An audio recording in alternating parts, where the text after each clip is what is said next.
It's confusing. And we need to look at an old form because Cheryl, we did that. Yeah. And then Tina just says that this is a new way. It's a new way of doing it. She recognizes, acknowledges that it's a different way of doing it, and she's also saying this is the way we should do it going forward. So I don't know.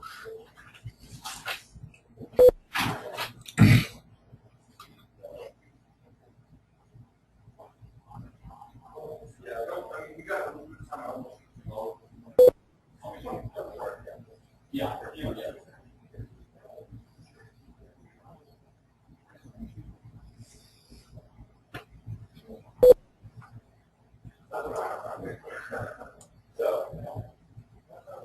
Okay. Yes.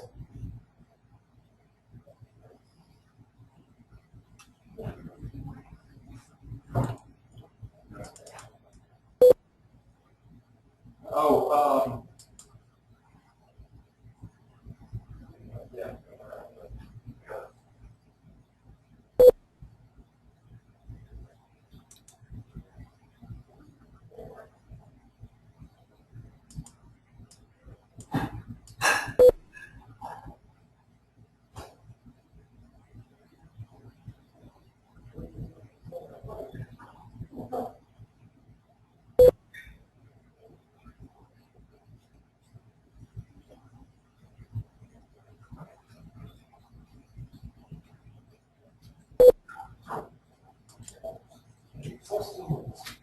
Water and stuff.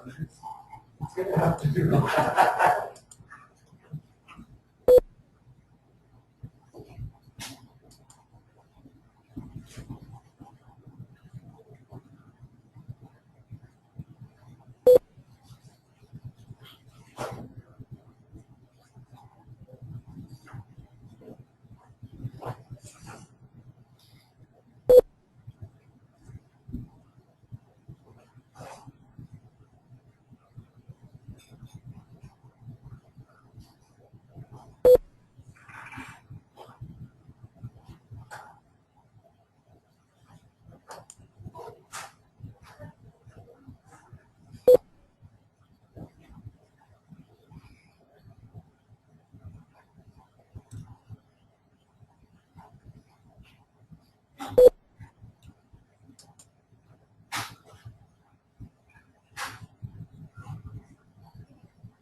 I'm good. I understand. Sounds like a plan. I'll be right there. Okay.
No.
I don't know. I don't think it's in the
No,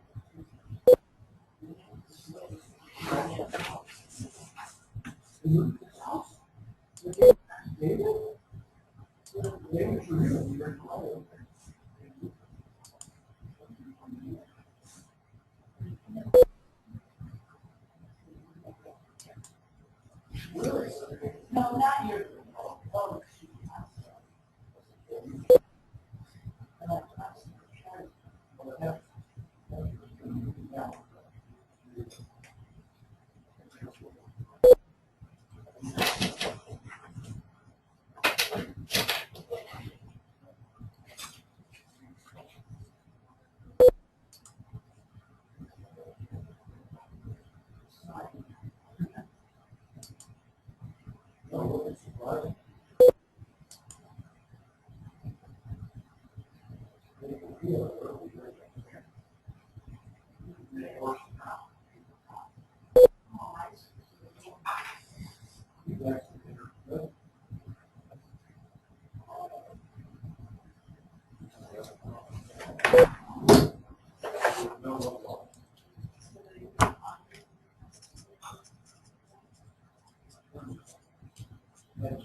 I will. You're not the boss. I'm the boss. Come here. There's a little thunder there.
overall.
Good afternoon, everyone, and welcome to the Towards Innovation and Opportunity Act webinar, an overview of the Adult Education and Literacy title of that act.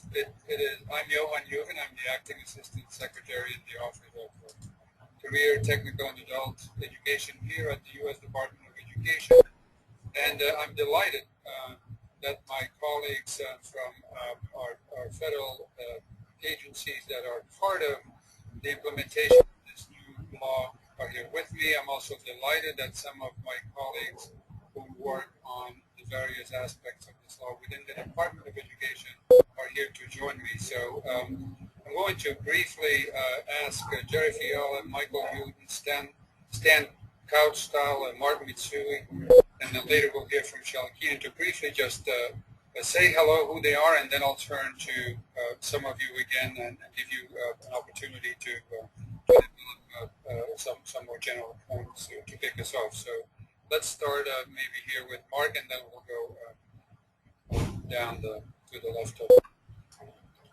Thank you, Johan. I'm Mark Mitsui, Deputy Assistant Secretary for Community Colleges in Octave. Hello, good afternoon, everyone. I'm Michael Uden. I'm the Acting Assistant Secretary for the Office of Special Education and Rehabilitative Services. Hi, I'm Jerry Fiala, and I'm the Deputy Assistant Secretary for the Employment and Training Administration in the Department of Labor.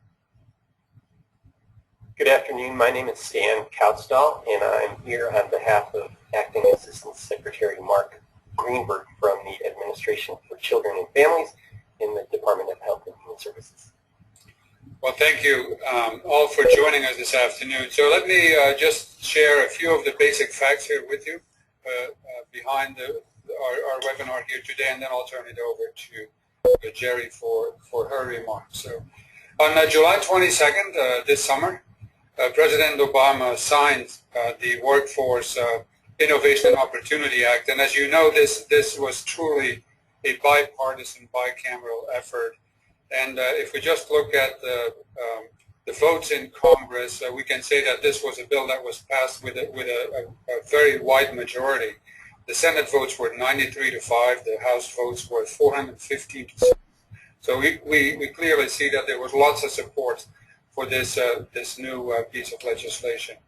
We know that over the past decade, both the House and the Senate introduced various versions of a reauthorized VIA bill in an attempt to meet the needs of youth and adults in a changing economy, to better reflect the needs of job seekers and employers. And we're delighted that the Workforce Innovation and Opportunity Act was the result of all that work over so many years, and really revised and reauthorized the Workforce Investment Act of 1998, and created an enormous opportunity for us to rethink and reform the way we think about providing services to youth and adults of skill development, so they can meet the needs that our employers are articulating. So that's what the opportunity is. That's what we're excited about, and I'm going to ask Jerry to elaborate on that. Thanks, Johan. It is truly an opportunity. The Workforce Innovation and Opportunity Act, or WIOA, is the culmination of many of your efforts and our efforts to design a modern workforce system that grows our economy by equipping job seekers and workers with the credentials and the skills that they need to secure good jobs and advance in their careers, and at the same time match employers with the skilled workers they need to successfully compete in the global economy. And as such, WIOA strengthens the backbone of the public workforce system and the one-stop delivery center system, which is made up of about 2,500 centers across the country, which serves about 21 million people each year. WIOA provides for greater accountability and transparency, which will be discussed later on, so that both consumers, job seekers, and employers can get the information they need about programs and services at work. And it also institutionalizes the concept of career pathways, along with other approaches that effectively blend job training and with post-secondary education to help individuals advance in their careers. This legislation, importantly, establishes a unified planning approach, and one I think that maybe one of the most beneficial things that this act does for our customers in the system by including core programs, making sure that we plan together to maximize the use of resources across the program. And so it's an exciting time for us to strengthen our partnerships, to make sure that we work with our partners and stakeholders at the state and local levels to better serve those who need our services, to increase their skills and improve their career opportunities. And I'm thrilled to be here today. I think we'll go to Michael next. Great. Thanks, Johan. I am also thrilled to be here. This is a fantastic opportunity for all job seekers. Make sure that job seekers, whether they're young people or adults, individuals with or without disabilities, have the skills, have the education, the training to be successful and compete in this 21st century knowledge-based global economy. We do believe this is a great opportunity for individuals with disabilities, and there are a couple of key areas of the legislation that I think are really going to make a difference for the folks that we all try to provide supports and services to. First off, there's a really important and great focus on serving youth and making sure that our young people with disabilities have the opportunity to transition from high school, from secondary education to post-secondary education in the workforce. Ensuring that there's greater coordination between partners, right? We need to make sure that everybody who has the right sets of skills, expertise, resources are at the table when young people are really planning their lives after high school. clearly defined roles and responsibilities, and Jerry said it's about making sure that we're maximizing the resources, that the right folks are at the table. So that's a really important piece of this legislation, and it really could provide some great opportunities. Focus on work-based learning opportunities. Research shows that young people have better outcomes when they have opportunities to experience work-based learning, like internships and apprenticeships and mentoring and job shadowing. So that's a really important focus of this legislation as well. Career exploration. Self-advocacy. Make sure that young people actually have the opportunity to meaningfully participate in their own future. Make sure that they have the skills to do so. Is a really important piece of it. Another really important area of the law is around job-driven training.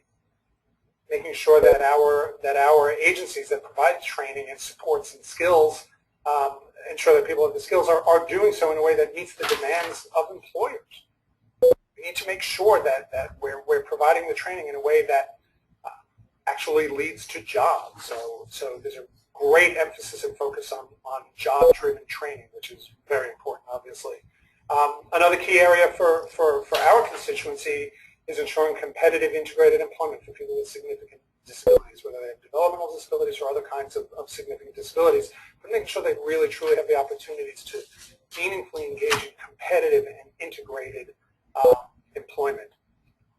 And finally, just the focus in this bill around common measures and unified planning is a great opportunity for us. We were just talking in our office earlier. What a great opportunity to think outside the box and really change the way we do business and think innovatively around supporting individuals with disabilities. At the end of the day, it's about sharing ideas and sharing goals and sharing resources, and this creates that opportunity. So, we fully believe this is, in order to make sure that job seekers truly have the opportunities to be successful and compete in this 21st, it is a shared responsibility. We all kind of have to work together to do this. So I think this legislation really provides us with the opportunity to do so.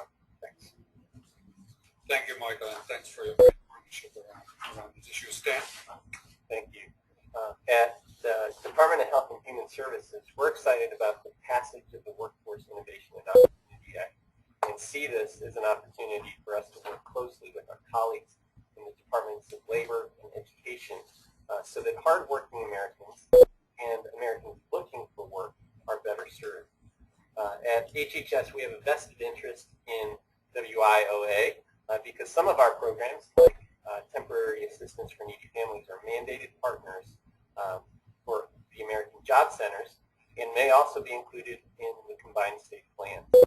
TANF is included because, like WIOA, the goal is to help individuals prepare for and obtain employment. I'd like to echo a lot of things that my colleagues have already said, but I'd also like to share something from my perspective as a program manager.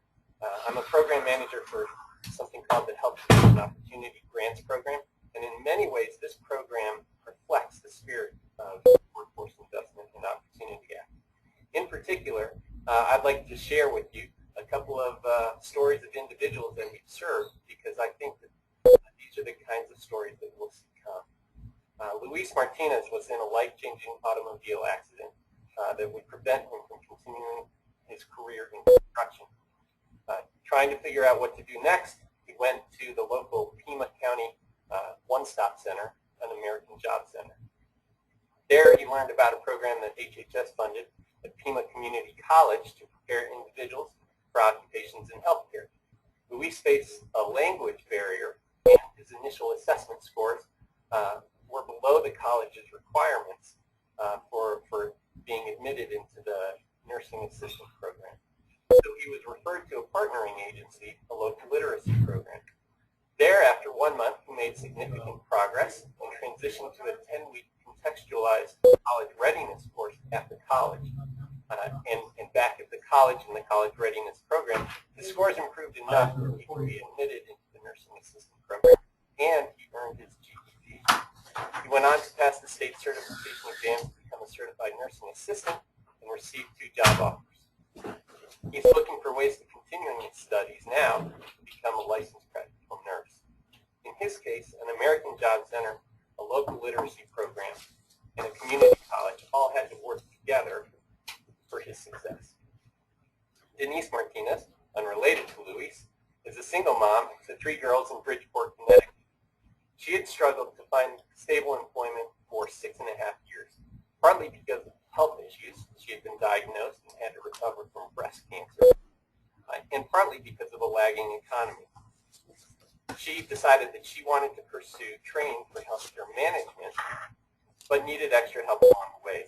She needed financial assistance for tuition, she needed child care for her daughters, and she needed bus passes and gas cards for transportation. During the training program, she received an eviction notice because her rental unit was sold to an owner who didn't want tenants anymore. And so another partner agency in the community helped her with her first month's rent on a new unit. What her case shows is that issues of literacy and looking for a job don't happen in isolation. In providing people with adult education and helping them find employment, we need to help people deal with the multiple challenges they face. Challenges like healthcare, financial or economic instability, child care, transportation, housing, and more. At HHS, we're excited about the passage of WIOA because it supports working together, American Job Centers, education providers, community agencies, and it supports a holistic approach that recognizes the complex needs of the people that we serve. We want there to be more stories like that in Arizona, and Denise in Connecticut, stories of individuals who may face setbacks, but through coordinated services in their community can get a fresh start and find good employment to provide for their families. Thank you, Stan, and thank you for bringing these real-life stories to the conversation today. I think it's a lot of the key points in the new law that we're trying to implement here together. Mark, you will most likely bring a good perspective on the role of the community colleges. Thank you, Johan. And I am pleased to be here today to build on the comments of my fellow panelists and to talk about some of the major changes in WIOA as they apply to community and technical colleges.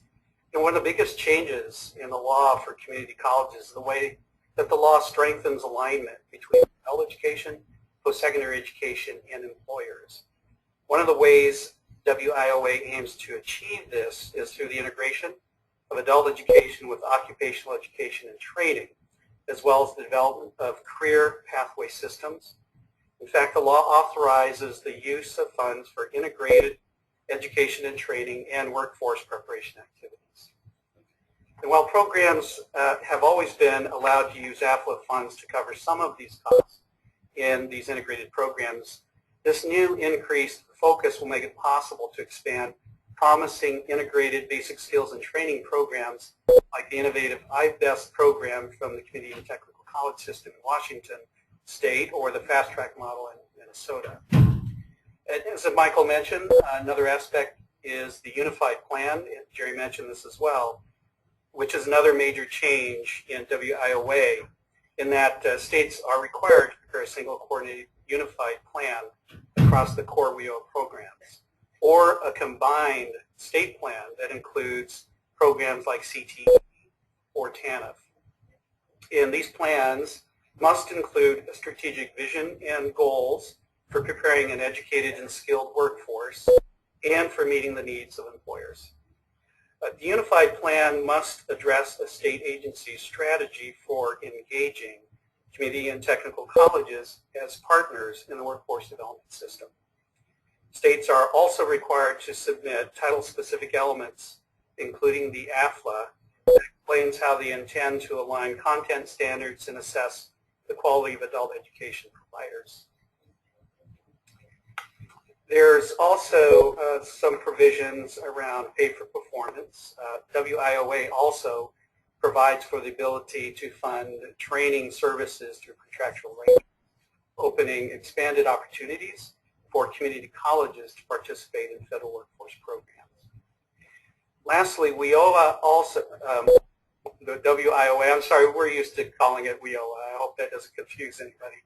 WIOA also permits community college representation on state workforce development boards. Each local board must include a representative from institutions of higher education that provide workforce investment activities, which will be community colleges in those cases. And finally, as Michael mentioned, the job-driven training report that Vice President Biden submitted to the President, and with several recommendations for making sure our federal workforce investments are aligned, fits very well with WIOA.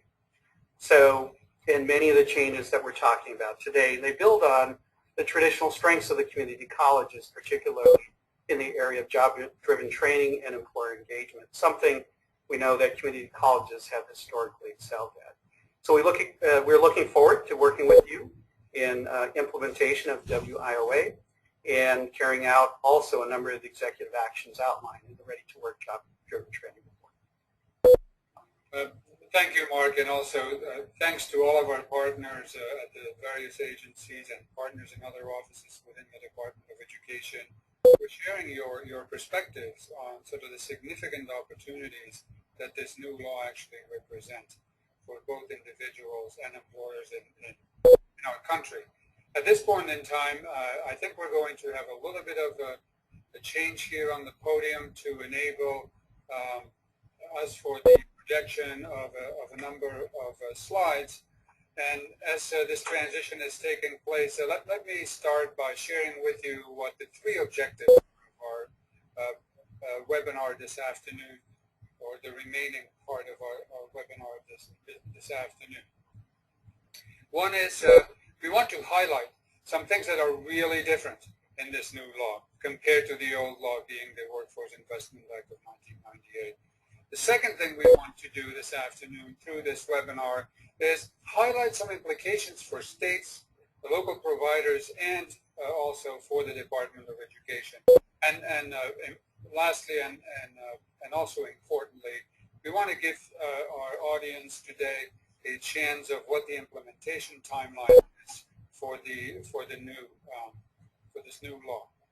So this is our outline. We'll start by giving you a very, very quick overview of what actually is in this new law.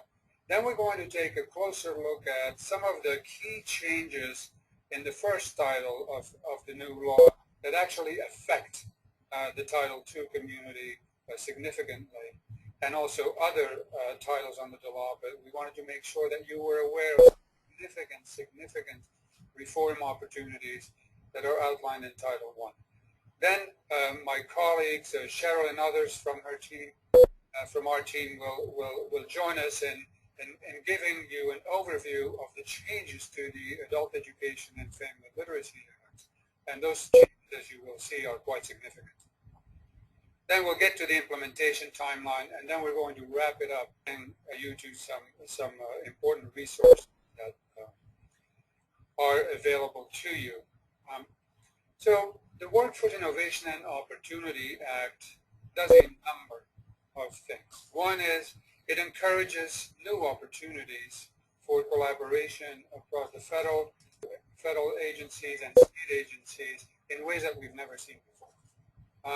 The second thing it does is it indicates a true shared commitment to improving education, training, and employment for the benefit of so many youth, adults, and employers in our country. And it highlights particularly the opportunities that we need for individuals facing significant barriers to employment, and places great emphasis on it. The new law also emphasizes accountability, improvements, and does so in a way that will make sure that all the individuals in any of the services authorized through this law actually will have the access to high-quality opportunities that will result in better employment opportunities, increased earnings, and things of that nature.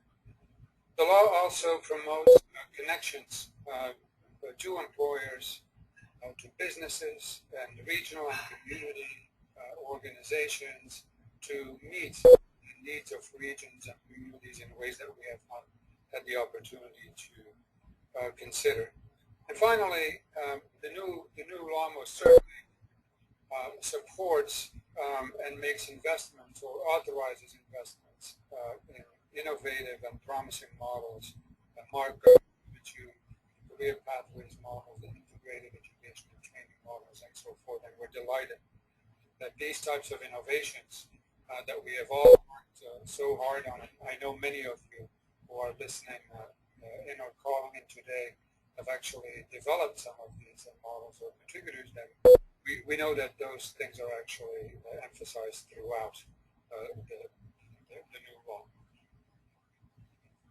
So why did we need this workforce innovation? Why did we need this workforce transformation? Why did we need this Workforce Innovation and Opportunity Act? Well, the data are quite clear. For those of you who have followed the release of the PIAC data on the skill levels amongst adults in our country know that whichever way you look at it, there are tens of millions of adult Americans and older youth who actually do not have the skills that would allow them to take full advantage of the opportunities that exist in our economy, nor would they have the skills that would allow them to actually become a member of the middle class in our country. There's most certainly, when we look at the data, the need to look at issues of global competitiveness, and the fact that if we do not make this investment in the skills of our youth and adult populations, that we're actually putting our competitiveness at risk.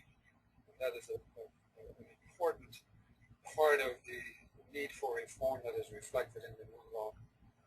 The good news is that we actually have some evidence, emerging evidence on the impact of a number of programs that focus on developing foundational skills in older youth and adults and their effects on employment and earnings. Many of you are familiar with the recent MDRC study that took a look at LaGuardia Community College's Bridge program that combined GED instruction and with contextualized instruction content in the sectors, focused on the sectors of health and business training. And the early results from that particular innovation show that there are actually ways to go about the development of skills in ways that are quite effective. So here are the facts that I spoke to in my welcoming remarks regarding the law itself. Again, want to emphasize there was enormous support in a bipartisan manner for this new law, and we were all delighted that the president was able to sign this law towards the end of July, summer. One piece of information to point out here that I did not mention in my welcoming remarks is that the Workforce Innovation and Opportunity Act is authorized through 2020. So that is the time frame for the reauthorization. Many of our speakers earlier today have referenced job-driven training. So it is good to ask ourselves, what is the actual relationship between job-driven training and the Workforce Innovation and Opportunity Act? Well, one way to look at those two ideas together is by looking at the percentage of resources or programs that the Workforce Innovation and Opportunity Act actually affects. And that's roughly over half of all the programs that we have that focus on what people call job training at the federal level are actually authorized by the Workforce Innovation and Opportunity Act. Well, that means that roughly half or just under half of those of their programs are not. So in the job-driven training framework is actually one that cuts across both the programs in the authorized through the Workforce Innovation and Opportunity Act as well as the other programs. And the idea behind job-driven training is to make sure that the education and training programs that we support actually allow individuals to develop the knowledge and skills that the demand side, our businesses, our industry actually need. And there are many different ways that can be operationalized. The new Workforce Innovation and Opportunity Act, for instance, promotes the constructs of integrated education and training. Most certainly a part of the work of making our training programs more job-driven. It also introduces, as some of our speakers have alluded to, the whole notion of workforce preparation activity in Title II, the Adult Education and Family Literacy Act. And it brings in the notion of integrated English literacy and civics education programs that actually may include workforce training, or actually contextualized programs in that they are not only looking to achieve objectives in the civic space, but also in the employment arena. I think it was Mark in his context-setting remarks who referenced the Vice President's report, Ready to Work. For those of you who are interested in also taking a look at the 50 administrative actions that the administration put forth in that report to make our programs more job-driven as a complement to the steps that are reflected in the Innovation and Opportunity Act, I encourage you to turn to that report and familiarize yourself with those efforts. Okay, so from the general to the more specific, at this point in our presentation, I will talk a little bit about Title I of the Workforce Innovation and Opportunity Act, and particularly focus on things that have relevance for Title II and Title IV, but particularly pointing out some differences that affect every core program authorized by the new Act. So I will talk a little bit about systems alignment, the state plan, vision in Title I, performance accountability, and I'll talk a little bit briefly about governance issues, particularly the around state and local workforce board, and then briefly touch upon the second main part of Title I that's relevant, which deals with specific workforce activities and providers. So in the first subtitle on the Title I, the focus is on systems alignment. And the new law requires states to be very strategic. It requires states to align the 4 core programs that actually are authorized by the Workforce Innovation and Opportunity Act. And they are the Adult and Dislocated Worker and Youth Formula programs, and those are the programs administered by our colleagues at the Department of Labor. The Adult Education and Literacy Program, or Title II, the Adult Education and Family Literacy Act, and that is, as you know, a program administered by the Department of Education.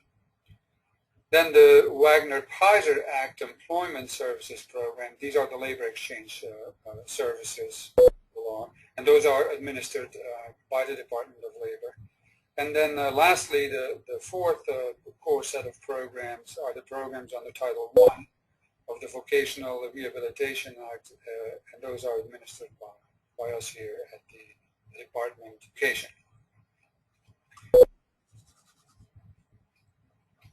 So the new law requires states to submit a single, a unified plan that outlines a 4-year strategy for the core programs. The emphasis on unified is really, really important. As some members on the Hill even said this morning when we were meeting with them, we're not looking for individual state plans that are stapled together. We're actually looking for a unified plan, a strategic plan, if you will, for workforce issues for a given state or regions or local labor markets within it. This unified plan includes a strategic vision for the state's workforce development system, as well as an operational plan of the activities that will support the strategy across the 4 core programs that I mentioned. So unified plans must include a strategic vision and goals for preparing an educated and skilled workforce and for meeting the needs of employers. These strategic goals must be based on economic conditions, workforce needs, and available resources for workforce development, including those authorized by the new law, but also other federal and state resources are available to the state. There are operational elements in this unified plan that are supposed to support elements of the strategy, and I'll share some examples of what these are. Operational elements include how the state plans to align and coordinate the core and other programs. Stan mentioned the TANF program. There are other programs outside of that particular program that deal with issues of workforce development. So these operational elements will articulate how the state plans to align and coordinate the core programs and other programs in support of this unified vision strategy for workforce development. These operational elements will also show how community colleges will be engaged, how area career and technical schools will be engaged, and they will also address how access to a wide range of services will be improved. Now, states are also required to submit some title-specific elements. So there might be some things that states may need to submit as part of their plan that deal with Title II or with Title IV.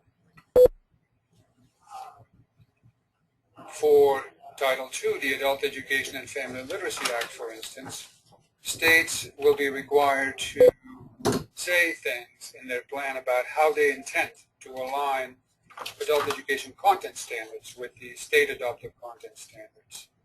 They will have to say or speak something about or speak to how they will assess the quality of adult education providers.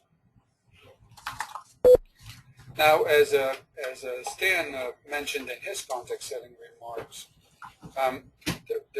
the new law allows for a state to add other key partners than those responsible for the implementation of the core programs. And as you know, the TANF program is a required partner in the one-stop system. But there are other programs that could be considered here, and they're called the Perkins Career and Technical Education Act of 2006 is an example of such a program that would allow a state to consider adding this program as a key partner and submit what the new law calls a combined state. In terms of timeline related to all this planning, states must submit their plans in March 2016. But all of us hope that states actually are beginning this work today or tomorrow, so that what will be submitted in spring 2016 actually is a document that would already capture all the partnerships that have been established and would capture all the results of the important conversations that need to precede the submission of such plan. Okay, we're transitioning here from planning to being accountable for what you said you were going to do.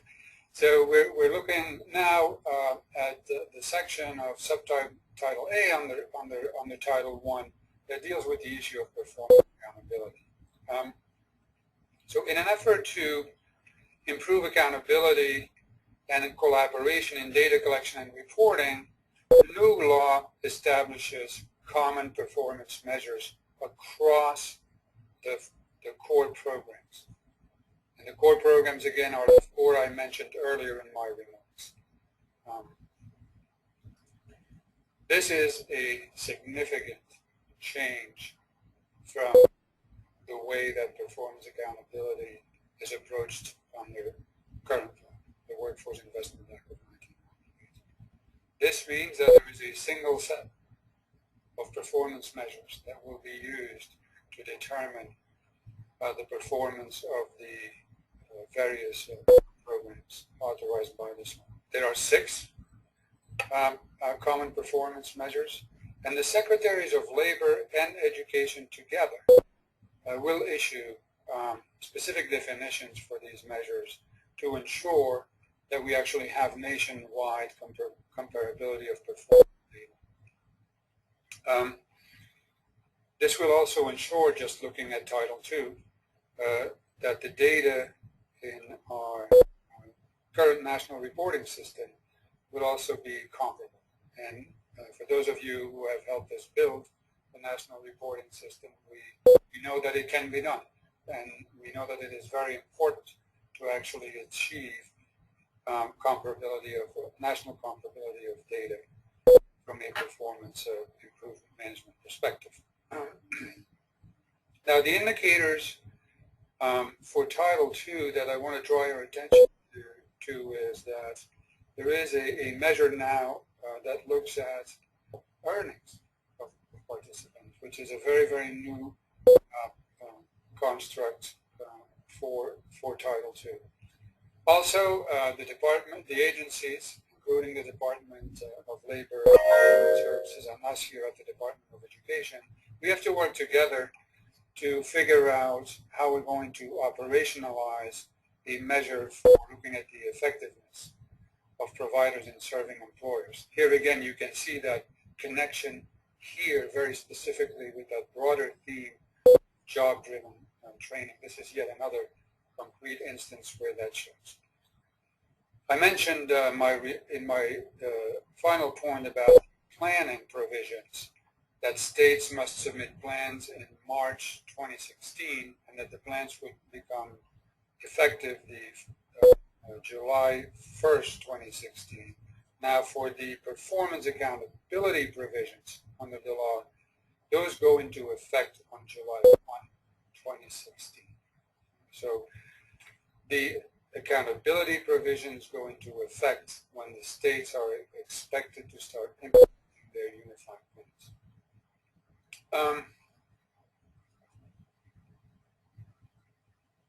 I may have spoken to most of these, not all of these elements yet. So what this slide displays are the changes in performance accountability between the current law and the new law. One of the important things to mention is that in addition to these common measures, the new law requires states to take advantage of something called statistical adjustment. It is a tool that can be used to adjust levels of performance basically based on regression levels. And what this allows states to do is take into consideration things like labor market conditions. I won't elaborate on this too much, but you can imagine that it may be harder to help a person find a job in a state where the unemployment rate is still 10% versus a state where the unemployment rate may be at full employment economy levels, let's say it's at 3.5%. Right? So this model actually allows to adjust, or at least to take that information into consideration when performance targets are being negotiated. The new law also says that states will be required to rigorously evaluate programs and disseminate information publicly. It also talks about sanctions. If a state cannot meet its performance targets, the secretaries are required to provide technical assistance in the first year, but then a reduction in funds may actually need to occur in the second year. So the final point I mentioned in my overview of Title I, Subtitle A, were the issues around governance. So, state workforce development boards under the new law are to assist in the achievement of the state strategic workforce vision and goals. They will serve as the coordinating entity for the workforce development system. For those of you who have had a chance to read this section of the law, you will see that the boards are streamlined considerably. significantly, but the representatives of the core programs are important members of the boards. There are some very specific, almost technical elements that are part of this streamlining process. One is, for instance, that officials may not represent multiple categories of representation. That makes sense. That actually was a reality in some places today. But the boards will also take on some additional functions, and I'll share some examples of the additional functions with you, because I think they're relevant to the work that we're responsible for implementing. One is around developing strategies to support career pathways and other programs for low-skilled adults, youth, and individuals with barriers to employment. Another one is they have a role in facilitating the alignment of the various workforce development programs. This has to do both with planning as well as implementation. Be a facilitator of that process. They're responsible for developing strategies to meet the needs of workers, job seekers, and employers, and they also will continue to be responsible for developing and providing guidance around the one-stop system. Under this subtitle, the law also establishes local workforce areas, local workforce development boards, which are responsible for developing local plans aligned with the state unified plan. In discussions with our agency partners and with various offices on the Hill this morning, there was also mention of the importance of thinking about a regional alignment approach, so that we don't just think of specific local jurisdictions in terms of geography, but that we actually think of sort of natural labor markets. And what the conversation was about was that it might be that the labor market actually functions fine and includes 3 states or portions of 3 different states. So in that we should most certainly look at these regional approaches as being important ones where local workforce development leaders can come together and build a regional approach to workforce development that supports regional economic development goals. So that was subtitle A under Title 1. I'm going to speak briefly to subtitle B, and then we will transition from our discussion of major changes under Title 1 that affect all the other, all the core programs, to taking a first and more specific look at what is different on the Title 2. So, subtitle B on the Title 1, this does sound quite bureaucratic if I put it that way, doesn't it? But anyway, so the second subtitle on the Title 1 establishes the one-stop system and includes provisions that are aimed at aligning services across the core program and other required partners in the one-stop system, including the TANF and post-secondary programs, Carl D. Perkins Career and Technical Education programs. Responsibilities of required partners include dedicating a portion of funds to contribute to the one-stop infrastructure and other costs associated with the operation of the one-stop career center or the American Job Center system. Partner programs will need to come to an agreement on an amount of funds, or the amount will be determined by the government in case no local agreement can be reached. And then there are a number of caps that are established in the law in the event that that second option were to be exercised. Other responsibilities of the partners include providing program access through one-stop system and representation on local boards.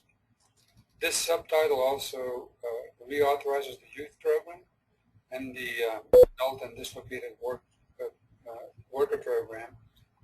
And I want to point out a very, very significant change in the reauthorization of the youth program. The youth program, under the new law, recognizes the importance of serving and connecting out-of-school youth to education and employment opportunities, and focuses on providing services to disconnected youth by requiring the percentage of funds used to assist out-of-school youth under the program be a minimum of 75%, which is a significant increase from the 30% under the current Workforce Investment Act. We are excited about that. We most certainly are aware that we need to now make our school systems aware of the other resources that the department and other agencies have available to support in-school atmosphere. So this concludes the first portion of our webinar this afternoon, and I'm delighted that I can ask my colleague Cheryl Keenan to share with you some of the highlights around the changes on the Title II of the Adult Education and Family Literacy Act of 2014. Cheryl?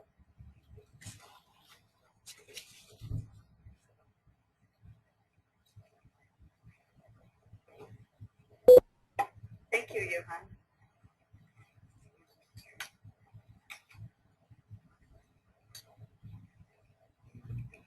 Good afternoon, everyone. It's my pleasure.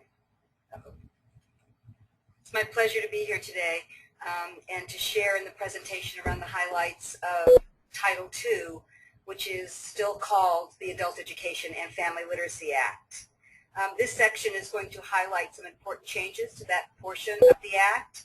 And while that Act is much smaller and shorter in volume than the provisions that we've just heard in the extensive part of Title I, these are the provisions that I think are still very important to so many adults in our system, and these reforms, I think, are ones that will be very helpful to them. You know, AFLA retains purposes that have been in place for over 50 years of legislative history in adult education. WIOA continues to acknowledge the broad role of adult education and literacy and the role that it plays in helping adults improve employment, improve self-sufficiency, and also in supporting the educational development of children.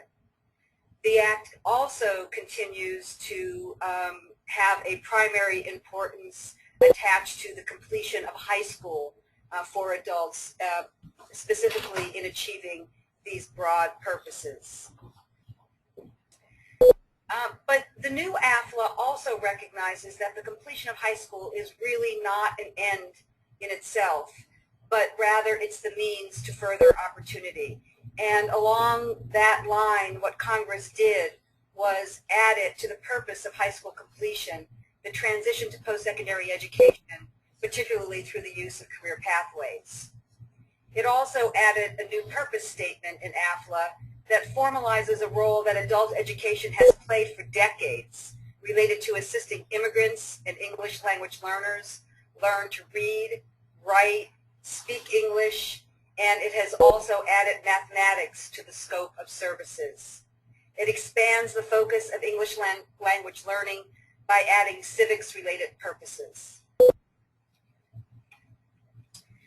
As all of my colleagues have alluded to in the previous parts of this presentation, some of the significant reforms in Title II of AFLA are related to the addition of 3 new activities in the Act.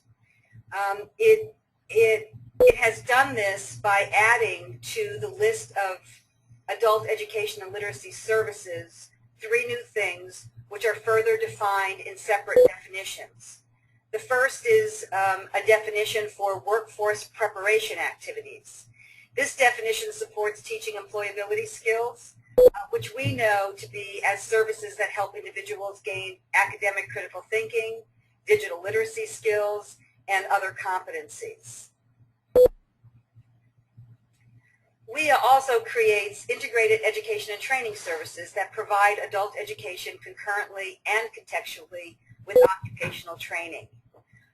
This has been spoken to a lot. Folks are really excited about this addition to our new law. And it's interesting that when Congress issued a manager's report that accompanied the introduction of WIOA, that report stressed the delivery of adult education in conjunction with occupational skills training and workforce preparation as a primary reform principle in the AFLA reauthorization.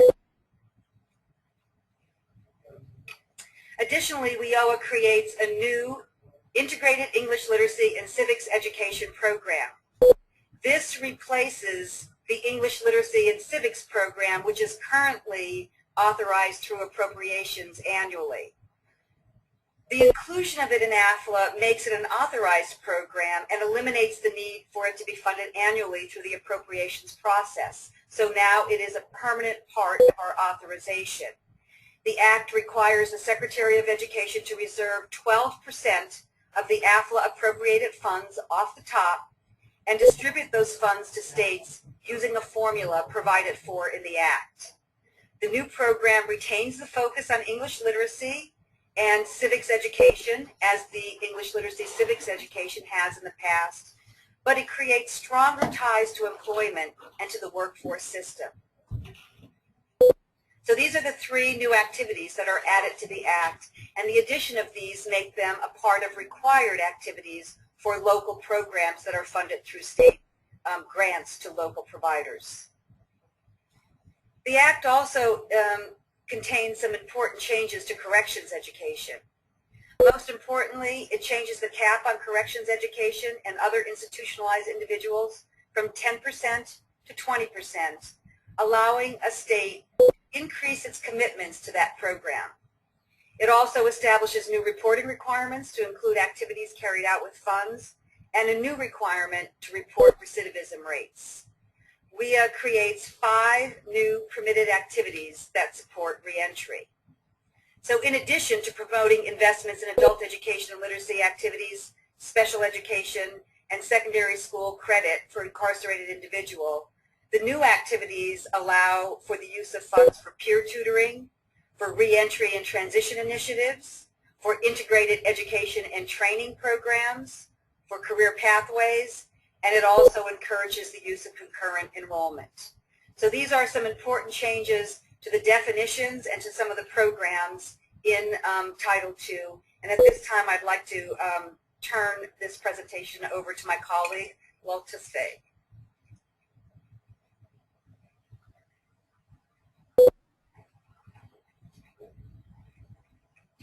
Thank you, Cheryl. I'm going to take a moment to talk about some additional highlights under Title II of the Workforce Investment and Opportunity Act. Specifically, I'm going to highlight some of the funding authorization levels. I'm also going to talk a little bit about how funds are distributed to states and how funds are used at the state and national level. So as you can see here, these are the authorization levels for Title II. The Act authorizes an amount of funds that cannot be exceeded through the appropriations process in any given fiscal year, beginning in 2015 and extending to 2020 when the Act expires. I'd just like to highlight a couple of changes in the reservation of funds. So under WIOA, we have 2% of funds allocated for national activities. This is an increase from 1.5% of funds under the current law, and that amount is not to exceed $15 million. Previously, there was 1.72% of funds allocated for incentive awards. That is no longer the case under WIOA. And lastly, as Cheryl alluded to, under WIOA, we have 12% of funds reserved for integrated English literacy and civics education. Any funds that are not reserved for national activities or the integrated English literacy and civics education is distributed to states. So states have many of the same fiscal requirements under this new law. Some changes that are important to note is the increase in money that's allocated for administrative expenses. So previously, $16,000 was the maximum for administrative costs. It's now been increased to $85,000. We also see that no more than 12.5% of funds can be allocated for state leadership activities. The new law maintains that 82.5% can be maintained for grants and contracts to eligible providers. Not more than 20% can be used for corrections education, as Cheryl mentioned. This is increased from not more than 10% under the current law. And lastly, the matching fund requirement and the maintenance of effort requirement is maintained under the current law, under the new law, excuse me. So this new law also has changes with regards to how funds are competed or distributed to the local level. It's really important to note that the definition of eligible provider has changed slightly. It increases the importance of eligible applicants having demonstrated effectiveness in providing adult education and literacy services. In the current law, we have a definitive list of providers that can apply for funds, but under this new law, under WIOA, that list is more of an illustration. So it increases or opens up the opportunity for eligible providers that effectiveness in providing services to adults to apply for funds. Another change that's worth mentioning in how funds are competed is the considerations currently under WIA. So the 12 considerations under WIA used in the application process have been revised, adding emphasis to aligning the local adult education programs to local workforce development plans and the one-stop system, as well as coordination of support services. In addition to these considerations, WIOA establishes 5 new application requirements that a state must use, including alignment with local workforce plans and participation in the one-stop system. Additionally, under Title 1B, Johan previously mentioned, which includes local plans, AFLA applicants must first submit their applications to the local workforce development boards for review to ensure that there's alignment.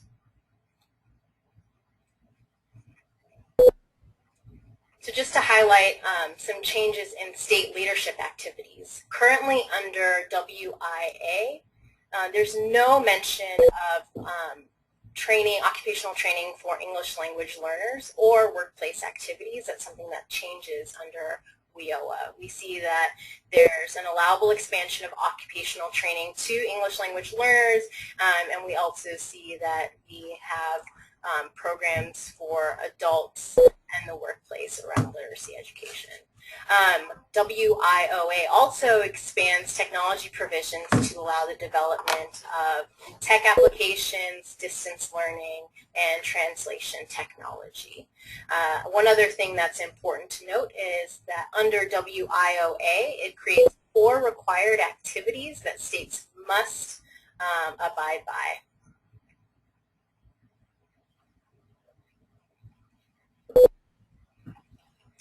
So WIOA makes significant changes to how states use state leadership funds. In preceding versions of the adult education legislation, states had broad discretion in how leadership funds were used to support activities of statewide significance in promoting the purposes of the Act. But for the first time under WIOA, states are required to spend their leadership funds on 4 activities, specifically aligning adult education and literacy activities with core programs and one-stop partners, establishing professional development to improve instruction, providing technical assistance to eligible providers, and monitoring and evaluating the quality and improvements in adult education. After the state has covered the mandated activities, they may expend funds on other permissible activities, including any activities of statewide significance. There are also some noticeable or notable changes in the national leadership activities. So WIOA includes several new permissible technical assistance activities. So under WIOA, we now see that we're allowed to have technical assistance given to English language acquisition instruction for ELLs, the development of digital literacy models, and evaluation and assessment. Another important change is that WIOA creates 4 required activities at the national level as well. And those required activities include assistance to states to help them carry out performance accountability requirements, assistance to eligible providers in using performance accountability and other data systems, coordinating and carrying out rigorous research and evaluation, as well as conducting an independent evaluation at least once every 4 years on the programs and activities under Title II of WIOA. Before handing it off to Johan to talk about some of the resources available to our stakeholders, I wanted to take a moment and talk about the implementation of this law. The Act provides effective dates for implementation. I would just like to highlight a couple of really important dates. So many of the provisions will be clarified in regulations required in the Act, especially those related to the unified plans that Johan spoke of and performance accountability system. Proposed regulations must be published by January 20th, 2015, and final regulations must be published a year after that. States must submit unified plans before March 3rd, 2016, as Johan mentioned. Lastly, a couple more dates to highlight. By June 2016, the Departments of Labor and Education will develop performance indicators relating to the measure of serving employers. Additionally, we see that in July 2016, the one-stop infrastructure costs will take effect. July 2017 is the mark of the 3rd full program year, and by July 2019, we'll see the first results of a comprehensive evaluation. So at this moment, I'd like to hand it over to Johan to wrap things up and share some resources.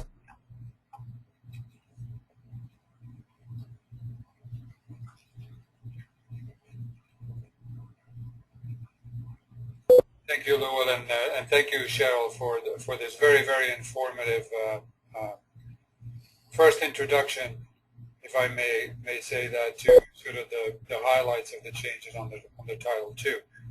You know, as I'm pointing now to some initial resources that we've made available already, I want everyone who is participating to know that this is just the beginning of the development of the types of supports, the types of information resources, the types of technical assistance activities that our colleagues at the Department of Labor, Health and Human Services here at the Department of Education will provide as we collectively pursue a robust implementation of this new law.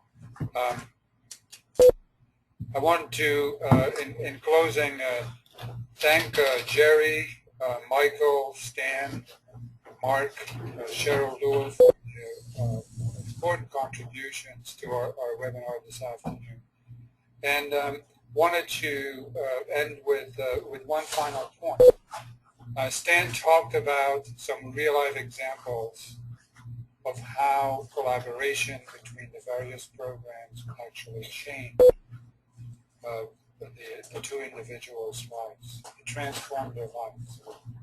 The opportunity here for us is that we don't think any longer about a single program that's part of this particular act, but that we are actually together in partnership looking at a new system that we are designing together for the youth, adults, and the employers in our country.